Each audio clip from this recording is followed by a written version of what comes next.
Good evening guys, welcome back to Being Investors channel. और आज भी मार्केट ओपन होते ही फॉल मतलब एक्सपायरी था, तो ट्रिकी एक्सपायरी रही। मॉर्निंग सेशन से ही मार्केट फॉल होना स्टार्ट हो गया, फिर उसके बाद थोड़ा रिकवरी करके फिर क्लोज़ किया। दो लेवल्स के हिसाब से बात की जाए तो फिर 17,800 वॉज एक्सपेक्टेड कि वो होल्ड करेगा, और 18,000 के ऊपर बहुत सारी कॉल राइटर्स एक्टिव थे, तो उसकी वजह से मार्केट उसके ऊपर जाने के चांसेस आज बहुत ही कम थे। तो उसकी वजह से आज बहुत ज़्यादा मोमेंटम मिला नहीं मार्केट के अंदर, और शॉर्ट कवरिंग का भी सिनेरियो ज़्यादा हुआ नहीं, क्योंकि ऊपर के लेवल्स पे बहुत ज़्यादा प्रेशर था और पीसीआर डेटा भी बहुत ज़्यादा नेगेटिव था। तो उसकी वजह से मार्केट एक प्रॉपर रेंज बाउंड में ही काम किया और उसी के अंदर ट्रेड करता रहा पूरे दिन। तो आज के जो टॉप गेनर्स थे उसमें SBI Life 1.91% change, Ultra Cement 1.8, HCL Tech 1.68% change रहा है, L&T 1.65, डॉक्टर रेड्डी 1.36, और Divi's Lab, Reliance, BPCL, Axis Bank और टाटा मोटर्स के अंदर थोड़ी सी प्रॉफिट बुकिंग दिखी आज, उसके अंदर फॉल आया। और चलिए आप चलते हैं चार्ट की तरफ, देखते हैं कि क्या मोमेंटम रहा आज मार्केट का। तो मार्केट आज जो ओपन यहाँ से हुई मॉर्निंग सेशन में 17,945 के पास, और वहाँ से जो फॉल आना स्टार्ट हुआ तो पूरा मतलब 12:30 बजे तक पूरा प्रॉपर फॉल ही रहा मार्केट के अंदर। और वहाँ से फिर थोड़ी रिकवरी करके 17,800 के ऊपर उसने क्लोजिंग दे दी। ऑलमोस्ट 17,866 के आसपास क्लोजिंग दे चुका है मार्केट आज। और एज एक्सपेक्टेड मॉर्निंग सेशन में फॉल था, और इवनिंग में थोड़ी शॉर्ट कवरिंग और रिकवरी होके मार्केट 17,858 के आसपास क्लोज हो चुका है। तो और बैंक निफ्टी की अगर बात करें तो बैंक निफ्टी के अंदर एज एक्सपेक्टेड 42,343 के आसपास, मतलब 43,500 के ऊपर बहुत ज़्यादा कॉल राइटर्स एक्टिव थे आज, तो उसकी वजह से उसके ऊपर जाने के चांसेस बहुत ही कम थे। तो उसकी वजह से वहाँ से भी वो फॉल आना स्टार्ट हुआ। फिर उसके बाद ऑलमोस्ट उसने 41,700 के लेवल्स टच किए, जो सपोर्ट था बैंक निफ्टी का, और फिर वहाँ से फिर से मार्केट के अंदर मोमेंटम आ गई और ऑलमोस्ट 42,000 के आसपास मार्केट क्लोज कर चुका है।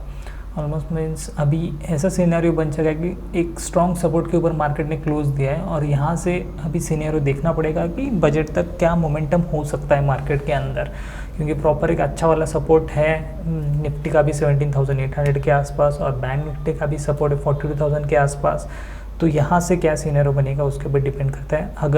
अगर मार्केट 17,800 ब्रेक करता है तो ऑलमोस्ट 17,200 तक जाने के चांसेस हैं मार्केट के नीचे की तरफ। और इवन बैंक निफ्टी भी अगर 42,000 ब्रेक करता है तो फिर फुल चांस है कि वो ऑलमोस्ट 41,500 तक, और 41,500 से लेके 41,000 तक ब्रेक होने के चांसेस बहुत ज़्यादा है। और अगर आपने नोटिस किया होगा तो पिछले कुछ ट्रेडिंग सेशन से बैंक निफ्टी ऑलमोस्ट 42,000 के आसपास क्लोज करने की कोशिश कर रहा है। ऑलमोस्ट हर एक ट्रेडिंग सेशन के बाद जब भी उसका फॉल आता है तो ऑलमोस्ट वो 42,000 के आसपास क्लोज करने की कोशिश चल रही है उसकी। तो उसके हिसाब से आप भी प्लान कर सकते हैं कि बाबा 42,000 इज़ अ गुड सपोर्ट हम कंसिडर कर सकते हैं। तो उसके हिसाब से हमें ट्रेड्स प्लान करने चाहिए। अभी कल देखते हैं क्या होता है। और दूसरा रीज़न ये था कि आज CPI इंडेक्स, मतलब हमारे जो इन्फ्लेमेशन डेटा था US का और इवन इंडियन मार्केट का, इन दोनों का भी डेटा आने वाला था, तो उसके हिसाब से ही आज मार्केट में मोमेंटम रही। और US मार्केट अभी वहाँ का इन्फ्लेमेशन डेटा थोड़ा सा कम आया है, तो वो काम करेगा। अभी देखते हैं CPI इंडेक्स क्या है।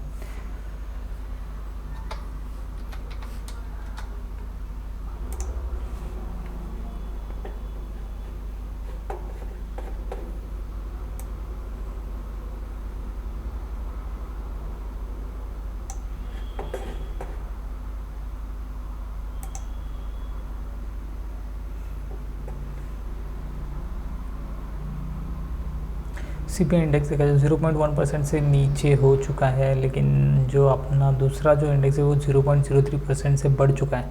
तो उसकी वजह से ये देखिए food rate home index rising from 0.2%, तो फिर ये मिक्स टी कर सकते हैं हम लोग। फूड इंडेक्स 0.3% से बढ़ चुका है और अपना ये जो है मतलब इन्फ्लेमेशन डेटा जो है 0.1% से डिक्लाइन हो चुका है पिछले मतलब नवंबर के हिसाब से, लेकिन फूड इंडेक्स जो है इंक्रीज़ हो चुका है 0.3% से। तो फिर ये जो मिक्स्ड रिएक्शंस है उसकी वजह से आज यूएस मार्केट में भी इतना कुछ मोमेंटम ज़्यादा रहा नहीं, उतना ही रेंज में रहा।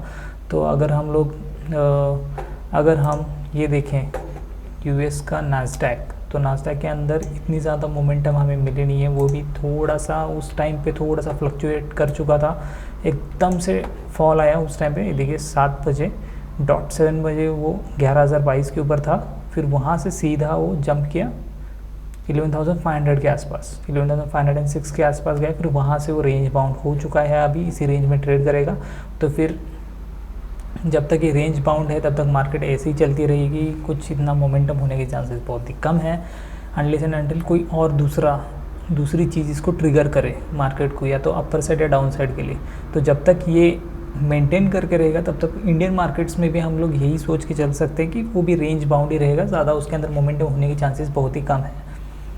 तो उसके हिसाब से ये काम हमें करना पड़ेगा, तो ये भी देख के चलना पड़ेगा कि क्या सिनेरियो बन सकता है मार्केट में आगे जाके। और गोल्ड का, और अब हम लोग बात करते हैं गोल्ड के बारे में, जो हम लोग इसमें भी अपडेट कर देते हैं। तो गोल्ड जैसे हमने बोला था कि जनवरी के अंदर ऑलमोस्ट 1900 टच करने की कोशिश कर सकता है, और आज वो हमारा टारगेट पूरा हो चुका है। 1901 आज टच कर चुका है वो ऑलमोस्ट, और वहाँ से लेके फिर वो थोड़ा फॉल आया, फिर अभी यहाँ से होल्ड कर रहा है वो गोल्ड की पोजीशंस। अभी अपर साइड में मोमेंटम आ रही है उसकी, अभी जा रहा है ऊपर। तो फिर यहाँ से हम लोगों के पास ये है कि आपका सपोर्ट 1870 ये रहा, ठीक है। तो अभी आपका दूसरा जो बाइंग लेवल है वो 1880 का है।